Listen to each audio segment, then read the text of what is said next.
just to show you some of the other functions that are there, if you want to have a look quickly on V3 without reading the manual, which is perfectly understandable. So obviously, first of all, as you can see here, when I select a channel, the border is a lot more pronounced, which is really nice on the GUI. Now, if I go to my edit page, down the bottom here, if you use your thumb, if you on an iPad or a mouse, if you flick that across this way, the channels will change going that way. Now, this is a touchscreen, so I can do it with a touchscreen. So if I flick with my fingers, I'm flicking channel 10 left or channel 10 right. So it will very, very quickly go between the channels, which is really quick while you're editing. So you can obviously go this way still to select the channels. But if you want to just go with your thumb, if you're holding your iPad or your phone with your thumb, you can just flick one way to channel 4, the other way channel 3. It makes it a lot quicker as far as editing. Double clicking will still take you back to your channel that you're editing on the screen directly. We've got the ability to do some mute groups here. You can select which mute groups to switch handles. You can mute effects, or you can select effects within a mute group and mute them together with some auxiliary sends if you wanted to do it that way. For example, you might be running some external effects, running them out of an aux. That's possible to do. The slow-mo functionality on the local, and if you go on the local, you've got your CPA, which is the connected PA, which automatically detects certain microphones and DIs and products that Harman are going to be making in the future. The hold fader for fine tuning, that's now on all vertical sliders. So not only on a normal vertical slider where you hold manually and slowly do the click and hold, but on any vertical slider, so the effects and the EQing. Talk about effects on my effect sends. You can see there's a pre-delay on my reverb now, which has been requested constantly by certain people. The room also has a pre-delay, so all the reverbs have pre-delay now built in. What else can I tell you about? I think a lot of the other ones were covered in the other videos as such that you probably had a look at. I'm pretty sure that that's about... Oh, okay, we'll go to... Multitrack Sessions. So now you've got renaming session and deleting session. So you're able to rename a session. A lot of people were requesting that as well.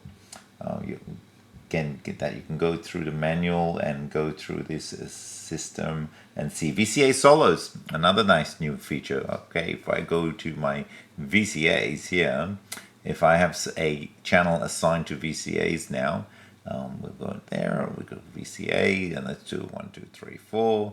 So if I now go back to my channel here, now there's a spill and there's also a solo. So if I spill, we've got that from the previous version.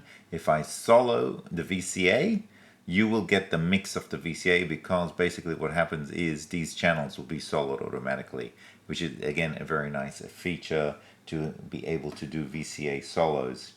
Access control, we've added a couple of other features in access control. If I go to my access control, you have now the ability to modify presets and modify shows as well, which then again limits people from modifying your presets and modifying your shows if you don't want them to do so. Back into global settings, global, we have the ability to do things like reset phantom power on boot, on or off. So for example, if we have this set to on, and won't switch on with phantom. So if you think that this mixer may be in certain situations or in bad power situations where phantom power will just come on and off, and that you might feel like an issue, or you don't want phantom power to come on as soon as the mixer restarts, you want to switch it on manually, you would turn the reset 48 volt on boot to on. Okay, I've got it off right now because I don't mind if phantom power comes on. I only have one mic connected in my system here. We've added a few more screens. Another big thing, lots of requests on this, obviously. Initially, AUX1 had the high pass and low pass filters, okay? Now every AUX has high pass and low pass filter, not only AUX1. So all your auxiliaries now have the ability to have high pass and low pass filters. which means you can use any input and cross it over or run the filters on it just to save some of the levels and rubbish coming out of some wedges. JSON data snapshots. If I go to my shows menu, okay, so we can go into shows menu this way if we feel like it. We've got import and export offline file. So on the GUI itself, on the website, you can go to the Soundcraft website, set up a show, export the show, which they export offline file. It'll ask you for a file name and a file location on your device, on a PC, Mac, etc. And then you can import that file into the screens. It's basically a snapshot. It's not a show. It's not a queue. It's a snapshot. It is importing the current mix's state and loading it into the GUI itself. That's about it. Have fun and enjoy.